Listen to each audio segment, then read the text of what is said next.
যে মসজিদের ইমাম, আপনারা রাষ্ট্রের কাছে অনেক কিছু চান, কিন্তু রাষ্ট্র পরিচালনার মধ্যে সবচাইতে মূলনীতি হওয়া উচিত আমরা রাষ্ট্রকে কি দিতে পারি।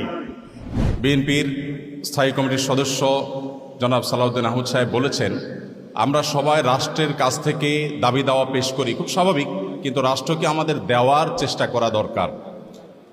তার সাথে পরিপূর্ণভাবে সহমত পোষণ করে একটি কথা আমি বলতে চাই, সেটা হলো এদেশের 3 লক্ষ মসজিদের কমপক্ষে 6 লক্ষ ইমাম মুয়াজ্জিন রাষ্ট্রকে দেওয়ার জন্য প্রতিনিয়ত চেষ্টা করেন এবং দিয়ে যাচ্ছেন। দুর্ভাগ্যজনক বাস্তবতা, স্বাধীনতার 50 বছর পরেও ইমাম মুয়াজ্জিন এবং আলেম ওলামাদের কোনো অবদানের স্বীকৃতিটুকু রাষ্ট্র কখনো দিতে পারে নাই।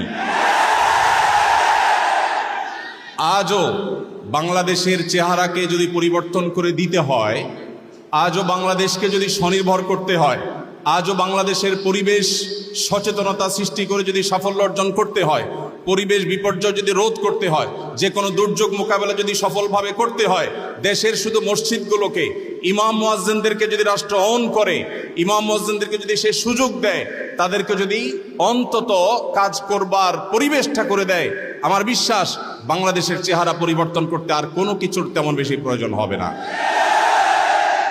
3 লক্ষ মসজিদ সরকারি হিসেব মতো কমপক্ষে 3 লক্ষ মসজিদ, আরো বহু আগে বলা হয়েছে, সেটা এখন 3 লক্ষের অনেক বেশি চলে গেছে স্বাভাবিকভাবে। 3 লক্ষ মসজিদে প্রতি জুমার দিনে 12:30 থেকে 1:30 পর্যন্ত এই সময়ের মধ্যে গড়ে যদি 100 মানুষ একটা মসজিদে জুমার নামাজে খতিব সাহেবের খুতবা শোনার জন্য আসেন, তাহলে 3 কোটি মানুষ হয়। বাংলাদেশের সমস্ত টিভি চ্যানেল, সমস্ত মিডিয়া একযোগে সবচেয়ে পিক টাইমে এত বেশি দর্শক কখনো পায় বলে আমি মনে করি না।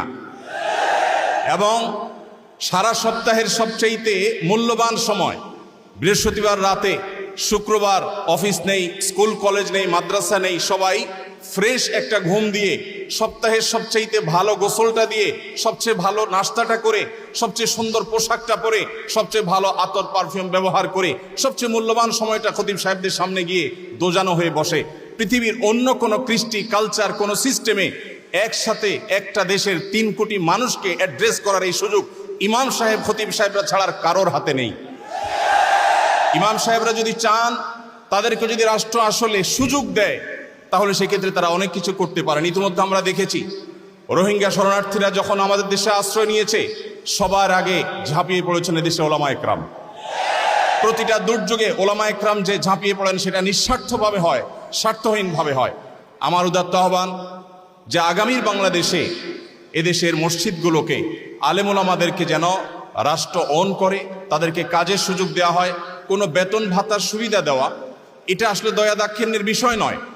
এদেশে আইন শৃঙ্খলা যতটুকু নিয়ন্ত্রণে আছে, এর জন্য আইন শৃঙ্খলা রক্ষাকারী বাহিনী, সংশ্লিষ্ট বিভিন্ন ডিপার্টমেন্টে যেমন অবদান আছে, আমি মনে করি মসজিদের মিম্বরগুলো, মাহফিলের মঞ্চগুলোর অবদান তার চাইতে কোনো ক্রমে কম নয়। এদেশ থেকে যৌতুককে যে জাদুঘরে পৌঁছে দেওয়া হয়েছে, কারা জাদুঘরে যৌতুককে পৌঁছে দিয়েছে?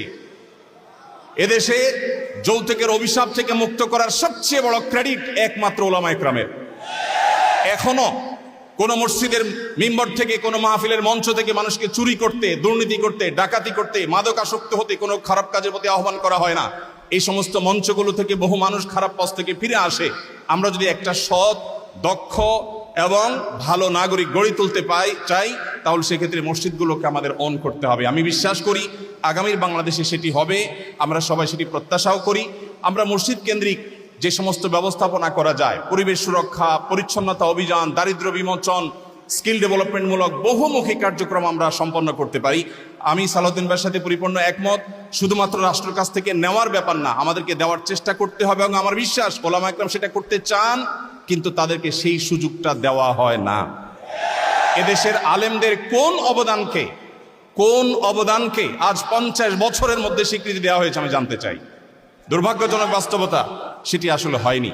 তো আমরা নতুন বাংলাদেশে অন্তত প্রত্যাশা করি যে আমরা সবাই মিলে, শুধু আলেম ওলামা নয়, সকল ধর্মের মানুষ কাঁধে কাঁধ মিলিয়ে আমাদের এই প্রিয় বাংলাদেশকে আমরা বিশ্বের দরবারে উন্নতির চরম শিখরে পৌঁছতে চাই। আমাদের পরে স্বাধীনতা অর্জন করে পৃথিবীর বহু দেশ এমন অগ্রসর হয়েছে, যেটা দেখে আমাদের কষ্ট হয়, দুঃখ হয়।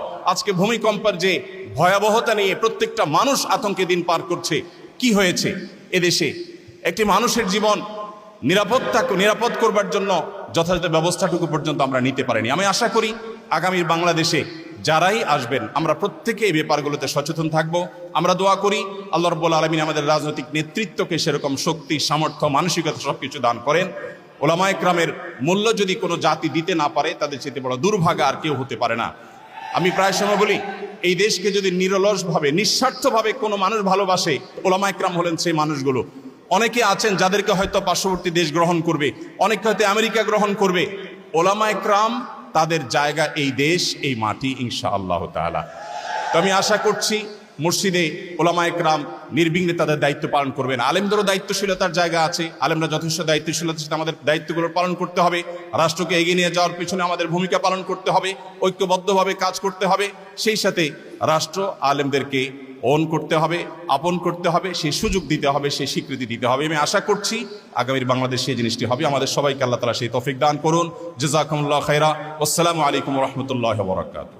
বিশেষ করে আল্লাহ সুবহানাহু ওয়া তাআলা ইরশাদ করেছেন, নিশ্চয় আল্লাহর মসজিদের ইবাদতকারী, আবাদকারী, সংরক্ষক, খাদেম এবং নির্মাণকারী ওই ব্যক্তির হবে 5টি গুণ আল্লাহ তাআলা দিয়েছেন। মান আমানা বিল্লাহ, আল্লাহর প্রতি যার ঈমান আছে, আখিরাতের প্রতি ঈমান আছে, এবং যিনি ওয়ালাম ইয়াখশা ইল্লাল্লাহ, সালাত কায়েম সহ সব কিছু করার পরে আল্লাহ ছাড়া আর কাউকে যে ভয় করবে না, তারা আল্লাহর মসজিদের নির্মাণকারী, ইবাদতকারী, সংরক্ষক, খাদেম, ইমাম, মুয়াজ্জিন এবং পরিচালনা কমিটি সবই হবে এই 5টি গুণের ভিত্তিতে। কিন্তু সুদখোর, মদখোর, গাঁজাখোর যারা সালাত আদায় করে না, অথবা সাপ্তাহিক মুসল্লি, অথবা পাক্ষিক মুসল্লি, অথবা ষান্মাসিক মুসল্লি, তারা যদি জোহরের সালাতের সময় বলে হুজুর আসরের সময় আপনার ইমামতি নেই, তাহলে ওই ইমামকে আসরে আর ইমামতির কোনো সুযোগ থাকে না আমাদের এই দেশে। তাই আজ এই 7 দফা দাবির মধ্যে আমরা বলতে চাই, সামনে যারাই ক্ষমতায় আসবেন আমাদের ইমামদের সার্ভিস রুল, পে স্কেল এবং মসজিদ পরিচালনার একটি নীতিমালা করে দিয়ে আমাদের ইমাম সাহেবগণ যাতে কোনোদিন আর অসহায়ের মতন রাস্তায় ঘুরতে না হয়। একজন ইমামের চাকরি যেতে হলে, একজন ইমামের দায়িত্ব থেকে যেতে হলে অবশ্যই মুহাক্কিক, মুদাক্কিক, এক্সপার্ট টিমের মাধ্যমে তাদের বিচার হবে। কোশ্চিন কালেও মসজিদ পরিচালনায় এই যে 5টি গুণ আল্লাহ তাআলা দিয়েছেন এর বাহিরে যাতে না যায়, এ ব্যাপারে আমরা আমাদের আজকের মেহমানদের মাধ্যমে, দেশবাসীর আজকের সম্মেলনের মাধ্যমে আমরা অনুরোধ করছি। 2 নম্বর হলো, আজকে বিশেষ করে আমরা যারা ইমাম খতিব এখানে আছি আমাদেরকে একটি মেসেজ গ্রহণ করতে হবে। আমি জুমার খুতবায় যা বলবো, আমার মুসল্লিদের মাধ্যমে যে ইমামের ইমামতিতে সালাত কায়েম হয়, এই ইমামের ইমামতিতে সমাজের সকল কর্মকাণ্ড পরিচালিত হতে হবে। বিশ্বনবী মুহাম্মদুর রাসূলুল্লাহ সাল্লাল্লাহু আলাইহি সাল্লাম তিনি যখন যেখানে গিয়েছেন, প্রথম যখন মদিনা হিজরত করেছেন, যুগে যুগে মুসলিম উম্মাহ যেখানে গিয়েছেন সেখানে কোথায় থাকবেন, কি খাবেন, কি করবেন সব চিন্তা বাদ দিয়ে সবার আগে একটি মসজিদ বানিয়েছিলেন। ঠিক এই মসজিদ হবে মুসলিম উম্মার ইবাদত এবং সামাজিক সকল কর্মকাণ্ডের কেন্দ্রবিন্দু। তাই মসজিদে নববীর আদলে বাংলাদেশের প্রায় 5 লক্ষাধিক মসজিদকে হিদায়াত জারির মার্কাজ, ইবাদতের মার্কাজ, সমাজ সেবার মার্কাজ, দুর্নীতি দমনের মার্কাজ এবং সমাজ উন্নয়ন, আদর্শিক মানবিক সমাজ গঠনের জন্য ইমাম, মুক্তাদি, মুসল্লি সবাই মিলে আপনার মসজিদ এরিয়া যত মুসল্লি আছে সকলকে সমাজ সংস্কার, সমাজ সচেতন, আদর্শিক মানবিক সমাজ মানে সকল মুসল্লিদেরকে সম্পৃক্ত করতে হবে। আপনার আমার মসজিদের কোনো মুসল্লি মাদকাসক্ত হবে না, আপনার আমার কোনো মুসল্লি অন্যায় করবে না, সন্ত্রাসী হবে না, চাঁদাবাজি হবে না, দুর্নীতি করবে না। দুর্নীতিমুক্ত আদর্শ সমাজ বিনির্মাণের লক্ষ্যে ইমাম খতিবদের নেতৃত্বে এ দেশকে আমরা সামনে নিয়ে যেতে চাই। সব শেষে 24-এর ছাত্র জনতার গণ আন্দোলনের মুখে যে ফ্যাসিস্ট সরকার, যে ফ্যাসিস্ট শক্তি এ দেশ থেকে বিদায় নিয়েছে, এই পতিত ফ্যাসিস্ট শক্তি মানুষের উপরে, ইসলামের উপরে, ওলামাদের উপরে, ইসলামপন্থীদের উপরে আর কোন শক্তি ভবিষ্যতে জুলুম করার সুযোগ না পায়, এজন্য আপনাকে আমাকে সচেতন হয়ে সমাজ থেকে দুর্নীতিমুক্ত আদর্শ সমাজ বিনির্মাণের লক্ষ্যে আপনাকে আমাকে ঐক্যবদ্ধভাবে এই সমাজে থাকতে হবে। যে যেখানে আছি সেখান থেকে দুর্নীতির বিরুদ্ধে, অন্যায়ের বিরুদ্ধে, অসত্যের বিরুদ্ধে, অপরাধের বিরুদ্ধে, মাদকের বিরুদ্ধে সোচ্চার হয়। আল্লাহ তাআলা যে ইমামের ইমামতে সালাত কায়েম হয়, মসজিদ ভিত্তিক আদর্শিক সমাজ বিনির্মাণে আমাদেরকে নিরলস পরিশ্রম করে অতন্ত্র প্রহরীর ভূমিকা পালন করার তৌফিক দান করুন। আমিন। আসসালামু আলাইকুম ওয়া রাহমাতুল্লাহি ওয়া বারাকাতুহু।